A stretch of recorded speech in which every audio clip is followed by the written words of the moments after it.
ये बेटा the bottle of trench ग़ज़वाए खंदक, ये क्या लिख रखा है और ये क्या मिट्टी विट्टी क्या बना रखा है आपने, इसके बारे में बताओ जरा विस्तार से। अस्सलामु अलैकुम वरहमतुल्लाहि वबरकातुहू। मेरा नाम अस्मा है और मैं institute of Islamic education Delhi की तालिबा हूँ। मैं आपको ग़ज़वा खंदक के बारे में बताऊँगी। ग़ज़वा खंदक का वाक़या सन 5 हिजरी में शव्वाल के महीने में पेश आया, जिसका वाक़या कुछ यूँ है।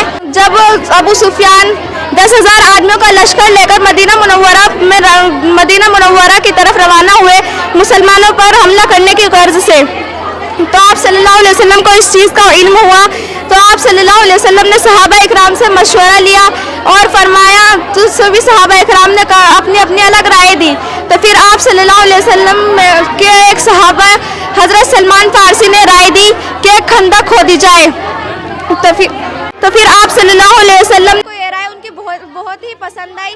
तो फिर आप सल्लल्लाहु अलैहि वसल्लम ने सब 10 आदमियों को 10 गज ज़मीन छोड़ी, एक हुदूद कायम करके 10 ज़मीन छोड़ी, खंदक खोदने के तकसीम कर दी।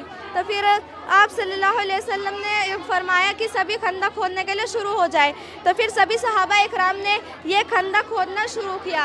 तो फिर जबकि जाड़ों का मौसम था, सर्द हवाएं चल रही थी और फाके पर फाके थे। जाड़ों का मौसम था, सर्द हवाएं थी, लेकिन इसके बावजूद भी जो सहाबा थे और मुहाजिरीन और अंसार थे वो अपने काम में ज़ौक़ व शौक़ से जुड़े हुए थे और ख़ुद आप सल्लल्लाहु अलैहि वसल्लम भी इस काम में मशरूफ़ थे। और इसके बाद अलगज़ इन्होंने 6 दिन के अंदर अंदर 5 गज चौड़ी और 5 गज गहरी खंदक खोद के तैयार कर दी थी।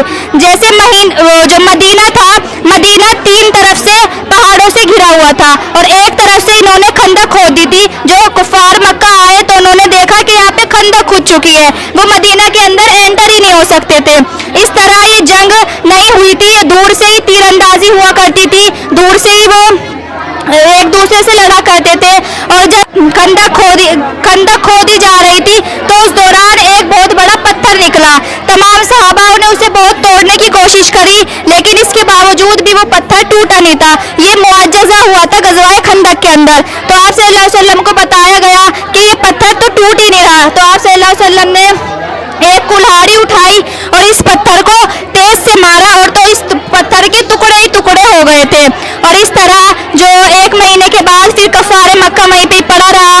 तो अल्लाह ताला का एक ऐसा अज़ाब उन पर आया कि उनका सारा सामान, सारा जो भी था, हांडी बर्तन वगैरह सब तबाह बर्बाद हो गए थे और कफ़ारे मक्का वहाँ से वापस चले गए थे। और इसी तरह ग़ज़वाए खंदक में आप सल्लल्लाहु अलैहि वसल्लम की फ़तह हुई थी।